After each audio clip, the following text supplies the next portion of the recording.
So we're starting chapter 8, which is the water cycle. This water cycle stuff, like I was saying, you guys know most of this. You learned it, I believe you started in kindergarten. Yeah. I know it was probably again touched upon either in 2nd or 3rd grade, then it probably again in 5th or 6th grade, and then again in 8th grade. It's something you have been taught.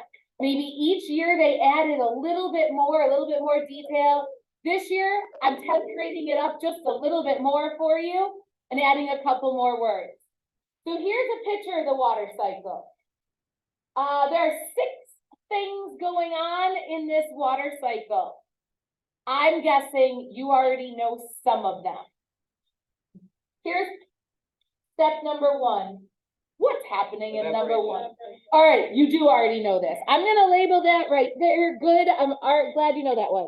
This number 1 is evaporation.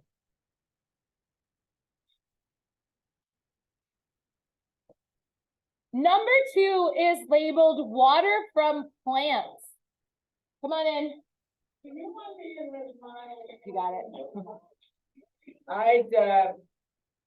it. Always discreet. Does anybody know what's going on in number 2?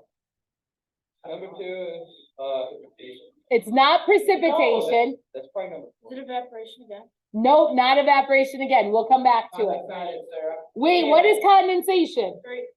Oh. No, condensation is number 3.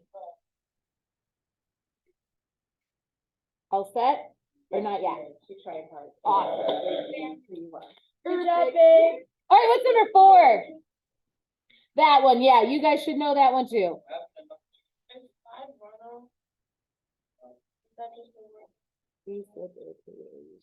Oh, I already get it. I think it is. I already get it. Number 5 is runoff. Oh, yeah. So we skipped 2, and I'm curious. What's happening in number 6? It's going in the ground. Going into the ground. Anybody have a vocab word for that? That is a correct word. It's not the word that is used in earth science for water soaking into the ground. Ground grabbing the water. Yeah, that's it. Ground grabbing the water. That's the vocab word. Yeah. Photosynthesis. Yeah, that's it. Okay, so photosynthesis. What does that have? Number 2. No, don't write that. You guys learned last year about well, you learned lots of years about photosynthesis. Words. Photosynthesis is when plants make energy. How do plants make energy? They absorb CO2 and Take in CO2 and Release oxygen. so they take in CO2 and sunlight, and they release oxygen, energy, from the sun. and what's the third thing they release? Some other thing. Like What? Water. Oh, yeah. And that has a name.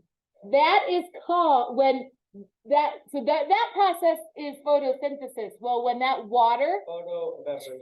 Shut up, Jeff. it's called transpiration. Transpiration. Here, let's get these vocab words where they belong. So I'm gonna switch you over to a PowerPoint so you can see what I'm writing. And we're gonna start with.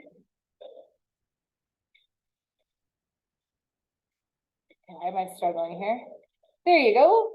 Okay, we're gonna start with the 6 words. So you already knew most of these. So you knew evaporation, condensation, precipitation, and runoff. We added transpiration. Forgot about that. You learned it though, haven't you? Probably a long time ago. Or like 8th grade. We learned it last year. I was going to go with you probably learned it last year, but I didn't want to argue with people. I forgot all the things I forgot last year.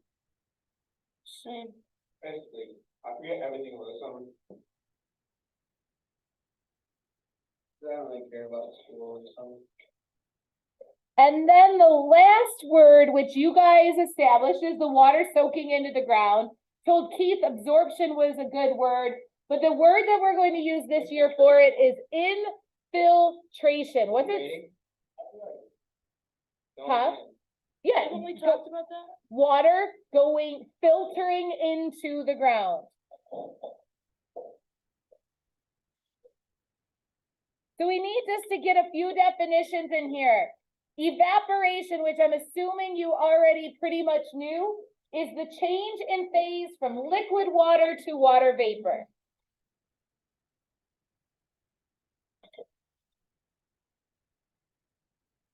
Are you just doing this front page today? I'm hoping to get the 2 slides on the back too. Yeah, we forward. Really? That's what you do.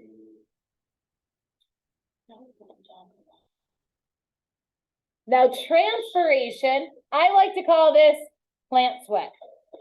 I don't know if that's an official term, but it reminds me of perspiration. So I call it transpiration as plant sweat. It is when water vapor enters the atmosphere from plants.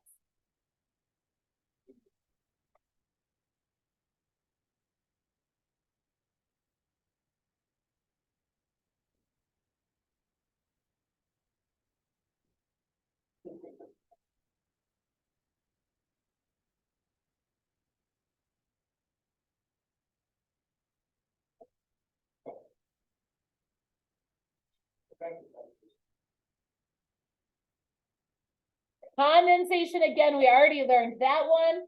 That is the change in phase from water vapor to liquid water. That's what's happening in the cloud. I'm gonna put the other 3 up there as well. You got this.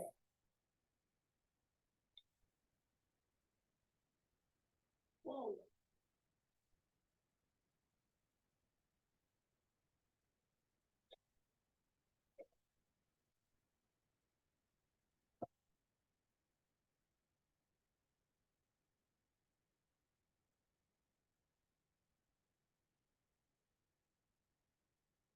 So precipitation, I didn't really know how to define that other than some form of water falling from the cloud.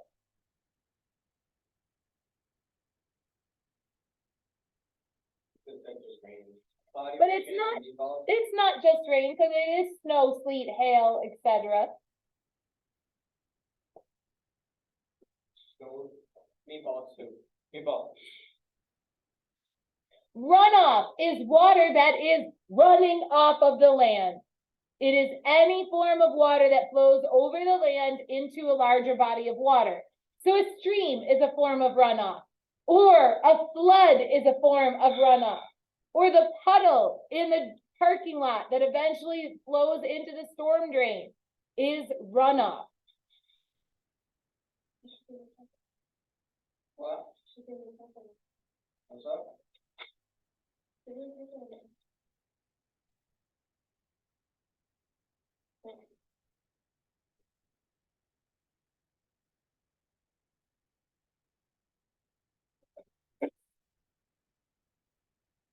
And I know we don't have much time, but I do want to try and get the 2 slides worth of notes on the top of the next page.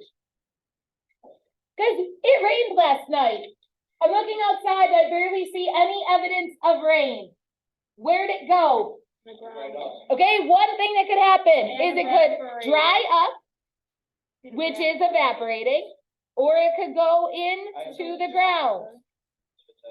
Okay, we'll get back to it in 1 second. Do you mind flipping over and we'll do this one? We'll come right back for you. Where else could the water have gone? That would be it would soaking into the ground and then go into the plants. The other thing that could happen, this didn't happen last night, thankfully.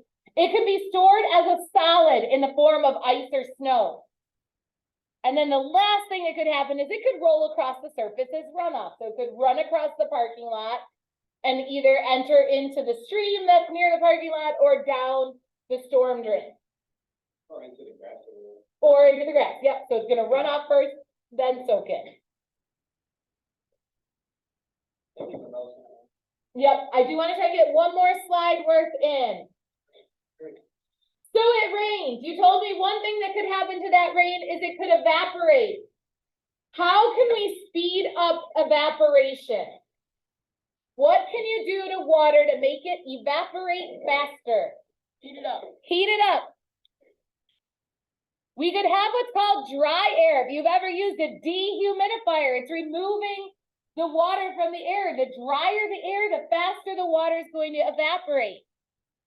We could add wind.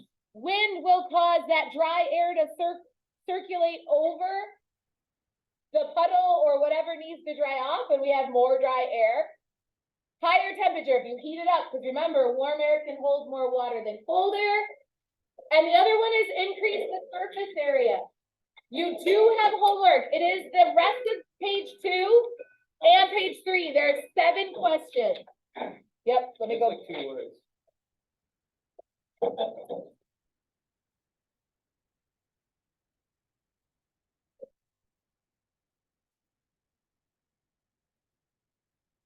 Contact